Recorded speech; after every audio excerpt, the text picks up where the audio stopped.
রক্তপিশাচ অন্তিম পর্ব। আজ প্রভাতে প্রথম পাখির ডাকে ভবানীবাবু ঘুম থেকে জাগ্রত হয়েছেন। অবশ্য ভদ্রলোককে গতকালই বলে দিয়েছিলাম ঘুম থেকে খুব ভোরে উঠতে হবে বিশেষ কাজের জন্য। ভদ্রলোক আড়মোড়া ভেঙে বললেন,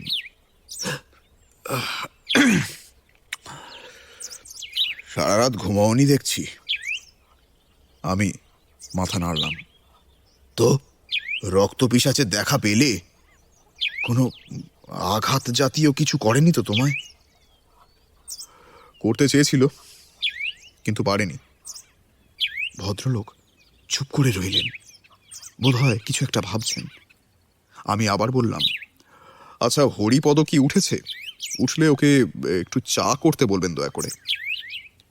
হ্যাঁ উঠেছে তো। আচ্ছা বলছি। এই হরিপদ! বলে ভদ্রলোক নিচে চলে গেলেন। আমি মুক্ত মনে বারান্দায় এসে দাঁড়ালাম। আকাশ ধীরে ধীরে পরিষ্কার হচ্ছে। নীল আকাশে সাদা মেঘের পাশাপাশি দু একটা কালো মেঘ দেখা যাচ্ছে। নীল আকাশের বুক ধরে কালো পাখিরা দল বেঁধে কলকাকুলির গান গাইতে গাইতে উত্তরের দিকে চলে গেল। দক্ষিণ পশ্চিম কোল থেকে বাতাস ধেয়ে আসছে। মিনিট 15 পরে হরিপদ চা দিয়ে গেল। ভবানীবাবু উৎসাহে এগিয়ে এলেন আর শুনতে চাইলেন কাল রাতের ঘটনাটা। আমি ভবানীবাবুকে সব সবিস্তারে বললাম। ভবানীবাবু নীরবে চা খেতে খেতে পুরো ঘটনাটা মন দিয়ে শুনলেন। তারপর বললেন, তো এখন কি করতে হবে? মৃদু হেসে বললাম, সম্মিলিত জনশক্তি লাগবে। সারাদিন আমরা গ্রাম ঘুরে ঘুরে লোক জড়ো করে তাদের কি করণীয় সব বুঝিয়ে দিলাম। যে যা পারছে লাঠি সোঁটা জোগাড় করে দিচ্ছে, আর হই হুল্লা করে সকলে একটা একটা করে মশাল বানাচ্ছে।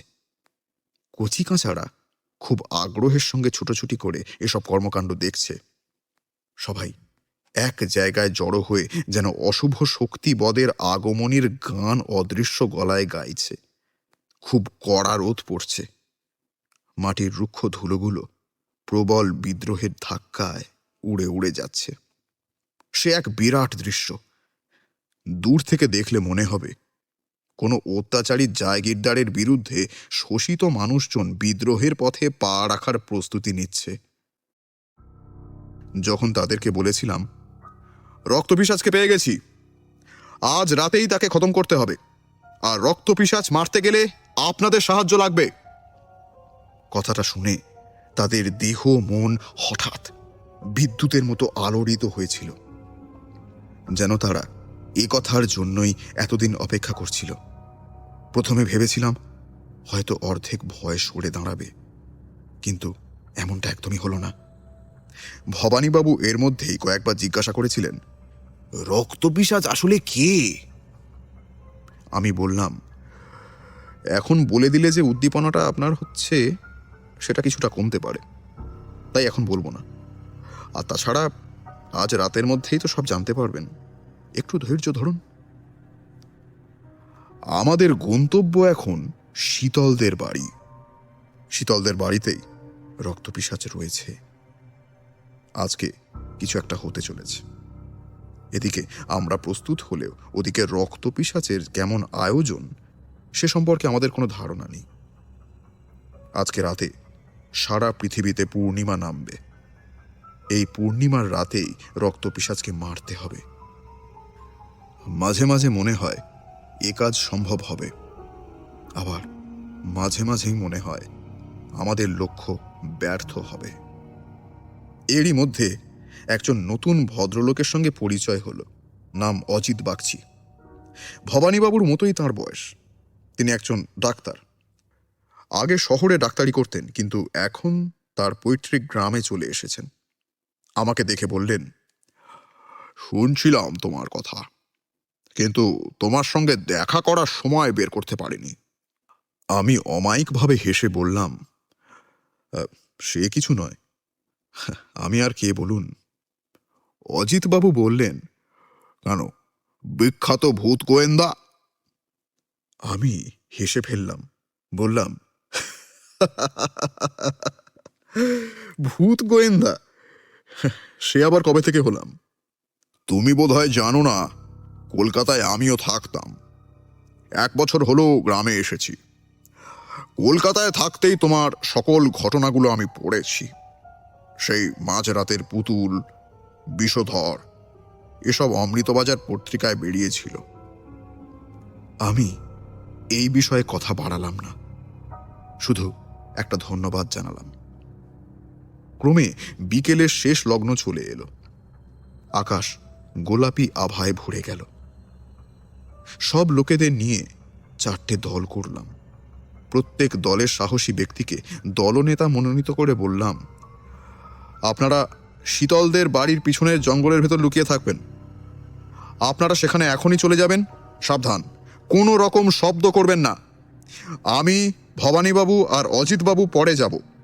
সেখানে পৌঁছলে যখন আপনাদের ইশারা করব, সঙ্গে সঙ্গে মশালগুলো জ্বালিয়ে তেড়ে আসবেন। চরম মুহূর্তের সময় ভয় পেয়ে কোথাও পালাবেন না। মানসিকভাবে সবাই প্রস্তুত থাকুন। দলের মধ্যে থেকে একটা ছোকরা বলে উঠল, আপনার ইশারা কিভাবে বুঝবো? যদি আমার চিৎকার শোনেন তবেই বেরিয়ে আসবেন। 4টে দল তাদের দলনেতাদের অনুসরণ করে চলে গেল। আমরা সন্ধে নামার অপেক্ষায় রয়ে গেলাম। বাকি যে লোকগুলো অবশিষ্ট ছিল তাদের গ্রামের পাহারায় পাঠিয়ে দিলাম। বলা তো যায় না, রক্তপিশাচ যদি আবার সকাল সকাল শিকারে বের হয় আমাদেরকে ফাঁকি দিয়ে। ভবানীবাবু কিছুটা কম্পিত গলায় বললেন, বলছিলাম যে আমাদের সাথে 2-3 জন থাকলে হতো না? এভাবে শুধু 3 জন যাওয়া কি ঠিক হবে? অজিতবাবু বললেন, আরে ভয় পাচ্ছেন কেন? আমি আর রুদ্রদমন আছি তো। আসলে এমন অবস্থায় আগে পড়িনি মশাই, তাই একটু ভয় করছে আর কি। মানে মানে বড্ড ভয় করছে। যখন সূর্য অস্ত গিয়ে শুকতারা জল করে উঠল, অমনি বললাম, চলুন এবার যাওয়া যাক। দুরু দুরু বুকে পা বাড়ালাম শীতলদের বাড়ির দিকে। রাস্তায় শুধু নিঃসঙ্গ ধুলো উঠছে হু হু করে। আশেপাশের পরিবেশটা যেন এক অজানা আতঙ্কে জড়সড় হয়ে আছে। মনে হলো মৃত্যুপুরী দিয়ে হেঁটে চলেছি আমরা। হাওয়া বইছে ঠিকই, কিন্তু পাতার শব্দগুলো শোনা যাচ্ছে না। সব যেন বোবা হয়ে গেছে। কোমরের মধ্যে একটা ছুরি গোঁজা আছে আমার। মোক্ষম সময় সেটার সদ্ব্যবহার হবে। সেটার গায়ে একবার হাত বুলিয়ে সাহস সঞ্চয় করলাম। শীতলদের বাড়ি যখন পৌঁছালাম, যে বাড়িটা যেন অন্য জায়গা থেকে একটু বেশি অন্ধকার।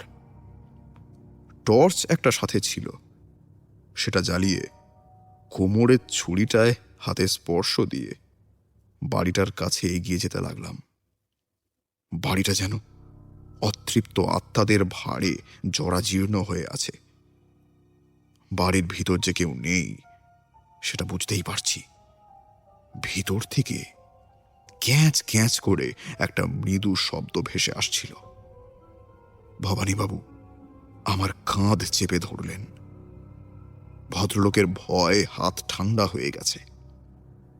অজিতবাবুকে বললাম, অজিতবাবু, আপনি ভবানীবাবুকে নিয়ে ওই বাঁশ ঝাড়টার পিছনে অপেক্ষা করুন। ছুরি আছে তো আপনাদের সাথে? বেশ বেশ, যান যান, বেশি দেরি করবেন না। অজিতবাবু ভবানীবাবুর মতো অতটা ভীতু নন। ভবানীবাবুকে নিয়ে আমার নির্দেশিত স্থানে গিয়ে অপেক্ষা করতে লাগলেন, আর আমি এগিয়ে গেলাম দরজার কাছে। মৃদু ঠেলা দিতেই ম্যাচ ম্যাচ শব্দ করে ধীরে ধীরে দরজাটা খুলে গেল। ভেতর থেকে অন্ধকারের সঙ্গে একটা আঁশটে গন্ধ ভেসে এলো। ঘরের মেঝেতে চোখ পড়তেই চমকে উঠলাম। রক্তের বন্যা বয়ে যাচ্ছে, আর একপাশে আধ খাওয়া মানুষের কাটা হাত পড়ে আছে। শিউরে উঠল আমার দেহ। বাধ্য হয়ে রক্তের উপর পা ফেলে এগোতে হলো। এরপর যা দৃশ্য দেখলাম তার জন্য আগে ভাগেই প্রস্তুত ছিলাম, না হলে হয়তো আতঙ্কে জ্ঞান হারাতাম। সামনে একটা ছিন্ন ভিন্ন দেহ পড়ে আছে, তার গলাটা বীভৎসভাবে কাটা, আর তার কাছেই রক্তপিশাচ নিঃশব্দে বসে আমার চোখের দিকে ভয়ঙ্কর দৃষ্টিতে তাকিয়ে মানুষের মাথাটা চিবিয়ে খাচ্ছে। বুঝতে বাকি রইল না, এটা শীতলের বাবার মাথা।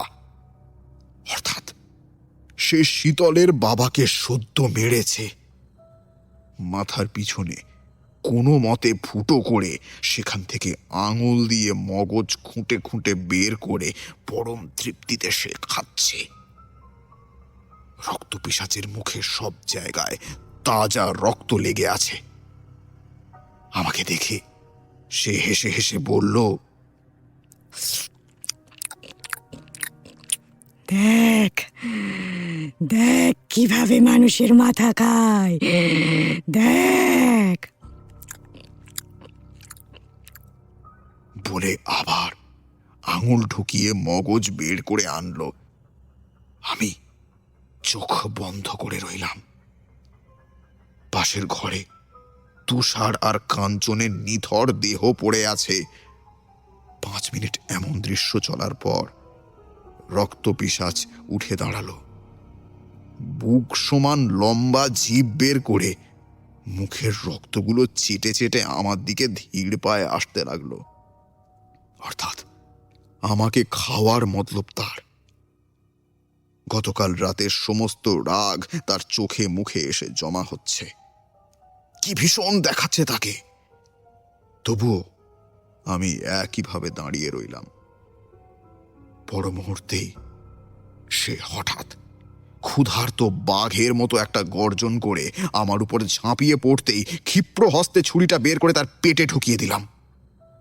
রক্তপিশাচ হতবুদ্ধির মতো আমার দিকে তাকিয়ে রইল। আমি ছুরিটা পেট থেকে বের করে আবার খেচাং করে ঢুকিয়ে দিলাম তার পেটের সেই ক্ষত স্থানেই। রক্তপিশাচের উত্তপ্ত তরল রক্ত আমার হাত রাঙিয়ে দিয়ে গেল। তারপর রক্তপিশাচ আমাকে ধাক্কা দিয়ে দূরে সরিয়ে দিল। তার শক্ত হাত আমার কাঁধে জোরে একটা কিল মারল। সঙ্গে সঙ্গে ব্যথায় মেঝেতে বসে পড়লাম আমি। সে আমার বুকের উপর তার তীক্ষ্ণ নখ বসাতে যেতে আমি হাত দিয়ে সে হাত ঠেকিয়ে তার থুতনিতে ঘুষি মারলাম। তার মুখটা একটু কাত হলো।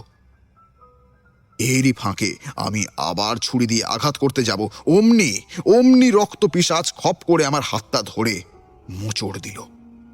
একটা আর্তনাদ করলাম, আর হাত থেকে ছুরিটা সশব্দে মাটিতে পড়ে গেল। রক্তপিশাচ আমার হাতটা পিঠের উপর দিয়ে নিয়ে ভীষণ জোরে টান মারল। প্রচণ্ডভাবে ব্যথা পেলাম। শূন্যে তুলে পাশে ছুঁড়ে মারল আমায়। গড়াতে গড়াতে শেষে থামলাম। মেঝে থেকে ছুরিটা কুড়িয়ে নিলাম। পাশে একটা টেবিলে আরো কয়েকটা ছুরি ছিল, সেটাও তুলে নিলাম। রক্তপিশাচ ঘাড় বেঁকিয়ে খল চরিত্রের মতো করে বলল, যতই চেষ্টা কর, আমাকে তুই মারতে পারবি না। বরং বরং তোকে আমি মারবো, তোকে মারবো আমি। অন্ধকার খুব ঘন হচ্ছে। এমন পরিস্থিতিতে আমার সমস্যা হবে। আমি রক্তপিশাচকে ঠিক মতো দেখতে না পেলেও সে আমাকে ঠিক মতো দেখতে পাচ্ছে। আমার একটু অসহায় বোধ হচ্ছিল, তবুও সাহস আর আত্মবিশ্বাসের উপর ভর দিয়ে দুটো ছুরি 2 হাতে নিয়ে মারকুটে ভঙ্গিতে দাঁড়িয়ে রইলাম। রক্তপিশাচ মুখ থেকে ভয়ঙ্কর দাঁতগুলো প্রদর্শন করে এগিয়ে আসতে লাগলো। আশেপাশের অন্ধকারগুলো যেন আমাকে বিদ্রুপ করছে। তারা যেন রক্তপিশাচকে আমার চোখের আড়াল হতে সাহায্য করছে। এই অন্ধকারে নির্জনতা যেন আমার সাহসের কেশাকর্ষণ করতে লাগলো প্রবল আহ্লাদে। এমন অনিশ্চয়তার মধ্যে দুপা এগিয়ে 180 ডিগ্রি ঘুরে এক হাত লাফিয়ে শূন্যে ভেসে কুংফু স্টাইলে একটা ছুরি রক্তপিশাচের ঘাড়ে ঢুকিয়ে দিলাম। অন্য ছুরিটা দিয়ে তার বাম হাতের বাহুতে আঁচড় কাটলাম। রক্তপিশাচ ঘাড় বেঁকিয়ে আমায় ধরতে গেলে আমি আবার সরে এসে রক্তপিশাচের দিকে পিঠ করে আমার ডান পা দিয়ে রক্তপিশাচের বাম পা পেঁচিয়ে হাঁটু গেড়ে বসতেই রক্তপিশাচ প্রবল ব্যথা পেয়ে এক ঝটকায় সামনে ছুঁড়ে ফেললো আমায়। আমার মাথাটা ভারী কিছুতে লেগে ফেটে গেল। আমি উঠতে না উঠতেই রক্তপিশাচ আমার গালে এক ভীম আঘাতে চড় কষালো, যা আমি জীবনেও ভুলব না। সেই চড়ে আমার মাথার ভিতর সবকিছু ওলটপালট হয়ে গেছিল, এমনকি গালের চামড়ায় চিড় ধরে গিয়েছিল। সে সময় আমি একেবারে ধরাশায়ী হয়ে গিয়েছিলাম। মনে হয়েছিল মৃত্যু কাছেই, কিন্তু আমি তো এত সহজে মরতে চাই না। অন্ধকারের মধ্যে যে আরেকটা মানুষের আবির্ভাব ঘটেছে সেটা ভালোই বুঝতে পারছিলাম। সেই মানুষটা অতর্কিতে রক্তপিশাচকে হামলা করল। রক্তপিশাচ গর্জন করে উঠল। সেই মানুষটা ভারী কিছুর আঘাতে রক্তপিশাচকে মাটিতে ফেলল, তারপর এগিয়ে এসে হাত ধরে আমায় তুলল। সে মানুষটা প্রবীর। প্রবীরের দুই চোখের জ্যোতি যেন তারার মতো জ্বলজ্বল করছে। প্রবীর চাপা স্বরে বলল, রুদ্রদা, উর্মিলা পালিয়েছে। সেই গুহাটায় বিশেষ কিছু নেই। বোধহয় উর্মিলা সবকিছু নিয়ে গেছে। এখন লোকজন এ বাড়ি ঘিরে আছে। তোমার ইশারা পেলেই মশাল জ্বলে উঠবে। আমি গর্জন সুরে বললাম, দেরি কেন, মশাল জ্বালাও। বাইরের একটা চাপা হুল্লোড় শোনা গেল, আর সেই সাথে ফুটে উঠল অনেকগুলো আলো। মনে হলো আকাশের তারাগুলো যেন হঠাৎ করে পৃথিবীতে নেমে এসেছে। অন্ধকারের মধ্যে যখন আলো প্রবেশ করল, যেন ভয় জিনিসটাকে ভুলেই গেছি আমি। শত উৎসাহ নিয়ে রক্তপিশাচের কাছে এগিয়ে গেলাম আমি।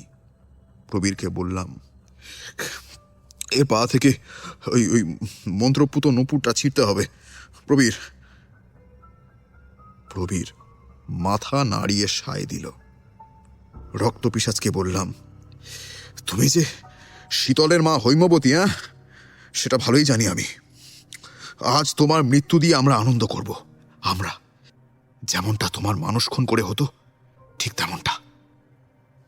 রক্তপিশাচ ওরফে হৈমবতী কোনো কথা বলল না, শুধুই আমাদের দিকে তাকিয়ে মিটিমিটি শয়তানি হাসি হাসছিল। এর মধ্যেই ঘরে 4 জন দলনেতা ঢুকল।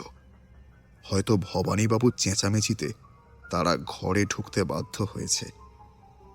তারা প্রথমে এমন দৃশ্য দেখে থমকে গিয়েছিল, কিন্তু পরক্ষণেই তারা আবার দলবল নিয়ে ফিরে এলো।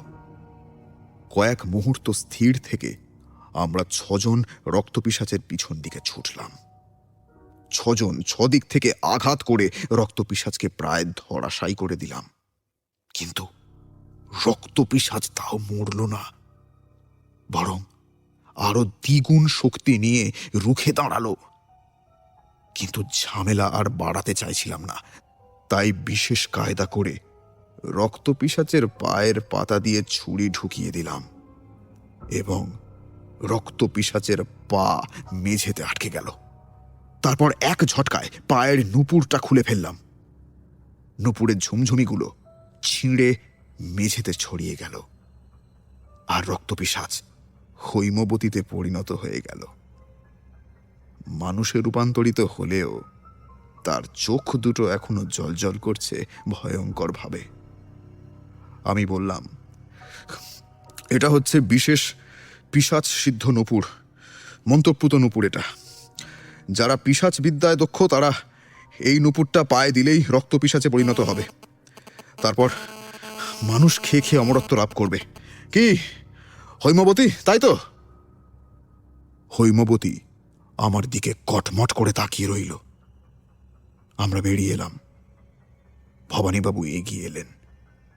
মাথা ফেটে যে বুক পর্যন্ত রক্ত নেমে এসেছে তা খেয়ালই করলাম না।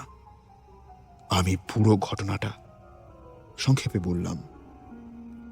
আমার কথাগুলো শুনে প্রত্যেকে স্তব্ধ হয়ে গেল। ভবানীবাবু অবশ্য প্রবীরবাবুকে দেখে একটু বেশি চমকে গিয়েছিলেন। ভাবলেন, মরা মানুষ ফিরে এলো কিভাবে? এরপর উন্মত্ত জনতা বাড়িটিতে মশালগুলো ছুড়ে দিল।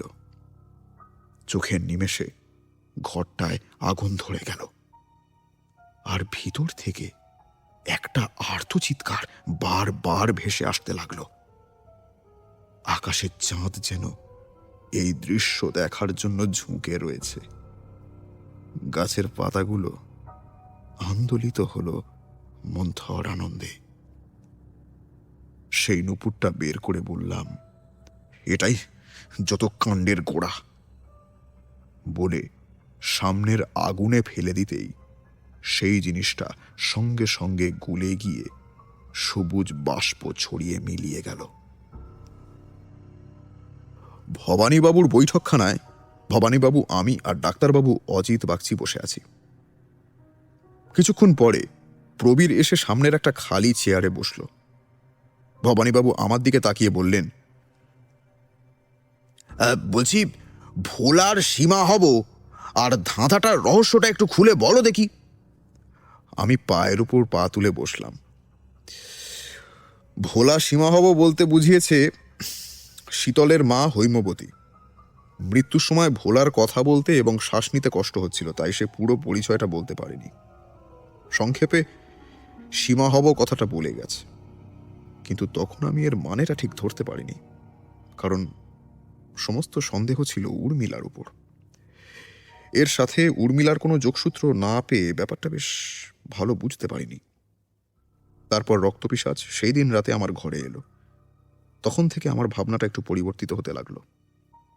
আর কোনো প্রাণী যত চালাক বা ধূর্ত হোক না কেন, একটা না একটা কাঁচা কাজ সে করবেই। এখানেই রক্তপিশাচ একটা কাঁচা কাজ করেছিল, সেই মন্ত্রপুত নুপুরটা। আমি মনে করেছিলাম এটা হয়তো অতি সাধারণ একটা নুপুর, কিন্তু রক্তপিশাচ সেদিন রাতে যখন নুপুরের সেই অংশটা নিয়ে গেল, তখন আমার বুঝতে বাকি রইল না ওই নুপুরের মধ্যে কিছু তো একটা আছেই আছে। আর এই জন্যই রক্তপিশাচের কাছে পৌঁছতে পেরেছিলাম।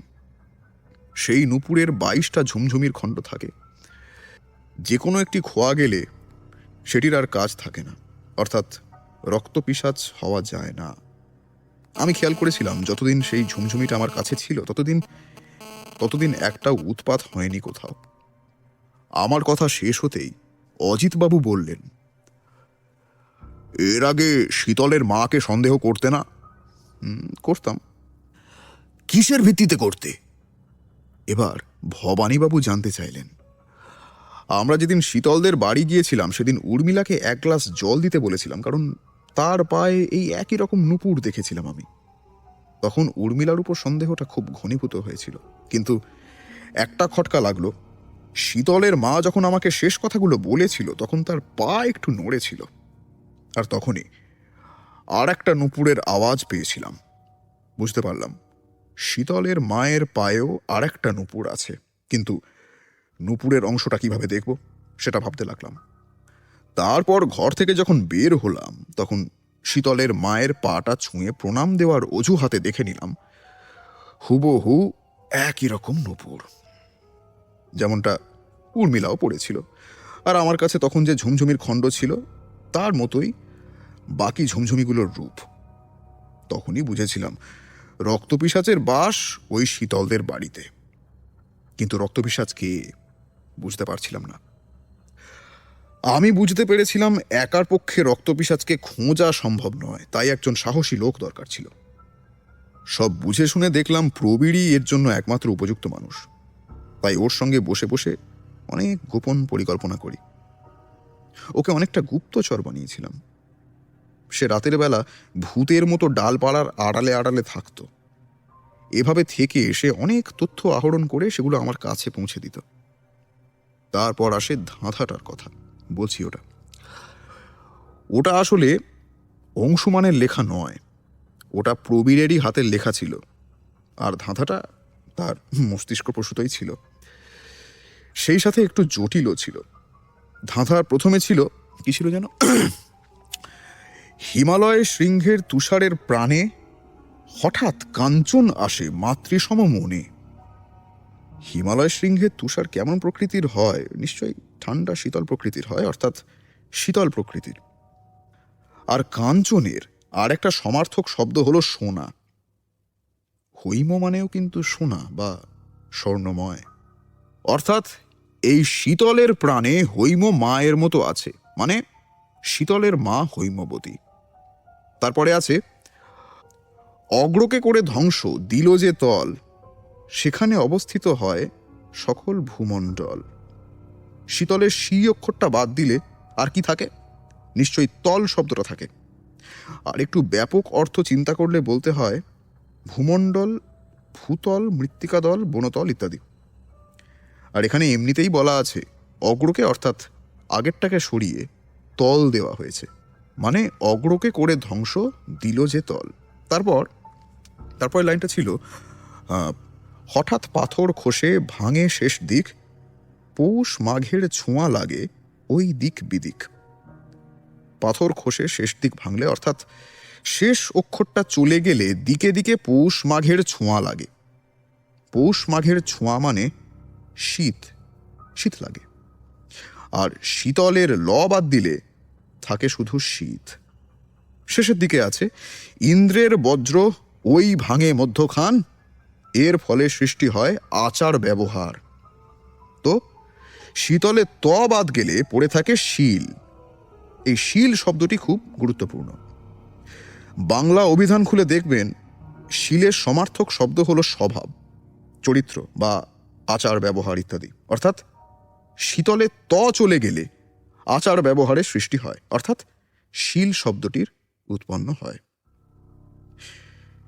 শেষের 6টা বাক্য বিশ্লেষণ করলে উত্তর আসবে শীতল, আর প্রথম দুটো লাইন বিশ্লেষণ করলে আসবে হৈমবতী। সব মিলিয়ে হবে শীতলের মা হৈমবতী। ভবানীবাবু মুখ হাঁ করে বিস্ময়ে একবার আমার দিকে আর একবার প্রবীরের দিকে চাইছেন। প্রবীর চুপ করে বসে হাসছিল। ডাক্তার বাগচি শুধু মুখ থেকে একটা শব্দ বের করলেন, বাহ। ভবানীবাবু এবার বললেন, বাপ রে বাপ, উফ কি সাংঘাতিক! এ প্রবীর, তোমাকে আর গ্রামে রাখবো না, কলকাতায় পাঠিয়ে দেবো তোমার পড়াশুনোর জন্যে। আচ্ছা রুদ্রদামন, ভোলার সেই কি কথাটার রহস্য কি? কয়েকবার গম্ভীরভাবে মাথা নেড়ে বললাম, কি? কি কথার মানে হলো চাবি, কোনো গুপ্ত রহস্যের চাবিকাঠি। ভোলা বলেছিল আসল কি উর্মিলার কাছে আছে, অর্থাৎ উর্মিলা এখন নাটকের গুরু এবং রক্তপিশাচের সমস্ত তথ্য তার হাতের মুঠোয়। অজিতবাবু বললেন, তাহলে উর্মিলাও আর একটা রক্তপিশাচ? অসম্ভব কিছুই নয়, সে এখন পালিয়েছে, হয়তো অন্য কোথাও আবার এমন কাণ্ড ঘটাবে। ভবানীবাবু সামান্য ইতস্তত করে বললেন, বলছি যে ভোলা বলেছিল আমার কাছেও একটা কি আছে, সেটা আসলে কি? সেটা তো হরিপদই বলতে পারবে। কে হরিপদ? তাই তো। হরিপদ সবে চা নিয়ে ঘরে ঢুকছিল। আমার কথায় থমকে দাঁড়িয়ে রইল সে। যে দেখলাম তার হাতের ট্রে থরথর করে কাঁপছে। বললাম, কি হলো হরিপদ, ভয় পাচ্ছ কেন? ভবানীবাবু, এটাই হচ্ছে সেই কি, অর্থাৎ আর একটা চাবি। একে যদি চাবির মতো কাজে লাগাতে পারেন তাহলে দরজা খুলে উর্মিলার কাছে যেতে পারবেন। আর হরিপদ, কি ভেবেছিলে? তোমার অভিনয়, নাটক, মিথ্যে কথা, নকল ক্ষত, এসব আমি কিছুই বুঝিনি। প্রথম দিন থেকে বুঝে গিয়েছিলাম তুমি সুবিধের লোক নও, আর আমাদের এত তাড়াতাড়ি মরার ইচ্ছে নেই। তুমি যে চায়ের মধ্যে বিষ মিশিয়ে এনেছো আমি সেটাও জানি। প্রবীর, হরিপদকে বেঁধে ফেলো। আদেশ পাওয়ার সঙ্গে সঙ্গে প্রবীর একটা লম্বা দড়ি এনে ক্ষিপ্র হাতে হরিপদকে বেঁধে ফেলল। ভবানীবাবু বললেন, তুমি যখন জানতে যে রক্তপিশাচ শীতলদের বাড়িতেই আছে, তাহলে এত ঘন ঘন গ্রাম ঘুরলে যে? কারণ আমি জানতাম রক্তপিশাচ আমার প্রতিটা মুহূর্তের খবর রাখে। সে যেখানেই যায় না কেন, কেউ না কেউ আমার উপর নজর রাখছেই। আমার সন্দেহের বার্তা কেউ যাতে টের না পায়, তাই সুযোগ পেলেই খোঁজ নেওয়ার অজুহাত দেখিয়ে আমি বেরিয়ে পড়তাম। স্বাভাবিকভাবেই লোকজন ভাবত রক্তপিশাচ কে এবং কোথায় থাকে তা আমি একদমই জানি না বা ধরতে পারিনি। ভবানীবাবু বললেন, হ্যাঁ, সবই তো বুঝলাম, তবে আর একটা প্রশ্ন এখনো বাকি। প্রবীরের বদলে কার লাশ শ্মশানে নিয়ে গিয়েছিলাম ওদিন? আমি চেয়ার থেকে উঠে জানলা দিয়ে বাইরের পরিবেশের দিকে তাকিয়ে বললাম, এমন অনেক ঘটনা আছে যেগুলো সবার কাছে বলা যায় না, এটাও তাই।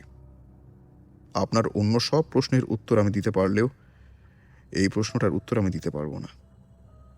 তাই এই প্রশ্নের উত্তর আপনাদের কাছে রহস্য থাকাই ভালো। আরো অনেক আজে বাজে প্রশ্নের উত্তর দিতে হয়েছিল। সেসব কথা লিখলেও কি, না লিখলেও বা কি। নিকুঞ্জপুরের রক্তপিশাচকে মারতে পারলেও আসল এবং আর একটা রক্তপিশাচ উর্মিলা এখান থেকে পালিয়ে গেছে। আশা করি উর্মিলার অনুচর হরিপদর কাছ থেকে কিছুটা জানা যাবে। আজ ডায়েরি লেখা এখানেই থাক, বড্ড ক্লান্ত লাগছে। এখন একটু ঘুমাতে চাই আমি।